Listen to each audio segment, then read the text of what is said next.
Social media হিসেবে শুধুমাত্র ইউটিউবটাকে use করে যেন এখানেই বলা, শুধু দোয়ায় যদি সমাধান হতো তাহলে নবীজিরা যুদ্ধ করতেন না।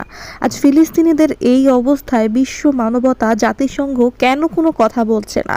তাহলে তারা কেন মানবাধিকার সংস্থার নামটা নিতে গেল? বড় বড় মুসলিম রাষ্ট্রনায়করা অস্ত্র দ্বারা প্রতিহত করছে না কেন? তারা কিসের কাছে বিক্রি হয়ে গেছে? তাদের কি কোনো বিবেক নেই? তারা কি টাকার কাছে বিক্রি হয়েছে? আল্লাহর কাছে সবাইকেই জবাবদিহি করতে হবে। আমরা শান্তিপূর্ণ পৃথিবী চাই, দলমত ধর্ম নির্বিশেষে সবাই মিলেমিশে শান্তিপূর্ণভাবে থাকতে চাই। সেখানে আমাদের মুসলিম ভাইয়েরা, নারীরা, শিশুরা নির্বিচারে পাখির মতো খুনের শিকার হচ্ছে। চিকিৎসা ও খাবার এবং প্রিয়জন হারানোর করুণ আর্তনাদ আমরা কিভাবে সহ্য করি? আমাদের বুক ফেটে যাচ্ছে, আমরা কিছুই করতে পারছি না। অবাক করা বিষয় হচ্ছে সি সেকশন মানে সিজার করা হচ্ছে অ্যানেস্থেসিয়া ছাড়া।